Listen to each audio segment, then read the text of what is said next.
Current అని చెప్తున్న కేసీఆర్ కేటీఆర్ హరీష్ రావు నీ దొంగ దందాలు నీ బిడ్డ మద్యం ఢిల్లీలో మద్యం దుకాణం ఎప్పుడు తేలకపోతావో తెలియదు. ఇక్కడ టానిక్ షాపులు పెట్టి వేల కోట్లు దోసుకున్నావు, ధరణి పేరు మీద దోసుకున్నావు, మునిగిపోయే కూలిపోయే కాళేశ్వరం కట్టావు.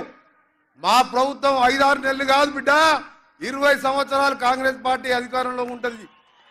తెలంగాణ ఇచ్చిన పార్టీ సోనియా గాంధీ వేరే దేశంలో పుట్టినా ఈ దేశానికి వచ్చి కోడలిగా 2 సార్లు ప్రధానమంత్రి అవకాశం వచ్చినా భర్త మాంసం ముద్దలో మారిపోతే దేశం కోసం ప్రధానమంత్రి పదవద్దని చెప్పి ఆర్థికవేత్తను ప్రధానమంత్రి పెట్టి బంగారం తాకట్టే పెరికెళ్ళి ఇవాళ దేశాన్ని ఈ స్థితిలో ఉందంటే సోనియా గాంధీ ఆలోచన విధానం. ఆ తర్వాత రాహుల్ గాంధీ గారు ఈరోజు మత ఘర్షణలు పెట్టి అందులో మలిగిపోతున్న మత పార్టీ బీజేపీ లాంటి పార్టీ కోసం అలాంటి పార్టీలు ఉండొద్దని భారత్ జోడో నఫరత్ జోడో అని యాత్ర 4000 కిలోమీటర్ల పాదయాత్ర చేసింది. ఈరోజు న్యాయయాత్ర పేరు మీద 5000 కిలోమీటర్లు. ఆయనకు ప్రధానమంత్రి అవకాశం వచ్చింది. అమెరికా లాంటి దేశంలోనే 39 నెలలకే బరాక్ ఒబామా అధ్యక్షుడైండు. అని రాహుల్ గాంధీ నాకు పదవులు వద్దు, నాకు ప్రజలు బాగుండాలి, భారతదేశం బాగుండాలి, కుల మతాలకు ఐక్యంగా కలిసిమెలిసి ఉండాలని చెప్పాను.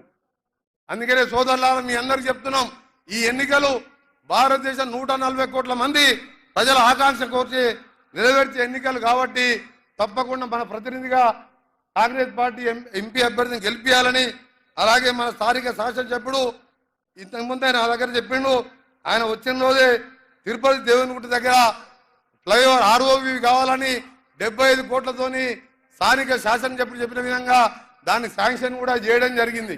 దాంతోపాటు ఇక్కడ ఉద్దండపూర్ రిజర్వాయర్కి సంబంధించిన నష్టపరిహారం ఇప్పించాలని చెప్పి అక్కడ అన్నిరెడ్డి శాసనసభ్యులు ఇప్పుడే వెళ్ళిండు, వారు కూడా కోరిన దాన్ని కూడా ముఖ్యమంత్రి గారితో సాగునీటి శాఖతో మాట్లాడి అది కూడా సమస్యలు పరిష్కారం చేస్తాం. ఈ ఎన్నికల్లో మేము కూడా 3 నెలలకెళ్ళి మా ముఖ్యమంత్రి గారు ఉదయం నుంచి రాత్రి వరకు ఏ విధంగా పనిచేస్తుందో మేము మంత్రులుగా అదే విధంగా పనిచేస్తున్నాం. 7 గంటలకు చేస్తే రాత్రి వరకు వేలాది మంది వస్తున్నారు. మేము అడిగిన మీ సమస్యలన్నీ ఎక్కడ పోయినాయి, 10 ఏళ్ళకెళ్ళి ఏమున్నది, ఎందుకు ఇన్ని తీసుకొస్తున్నారు?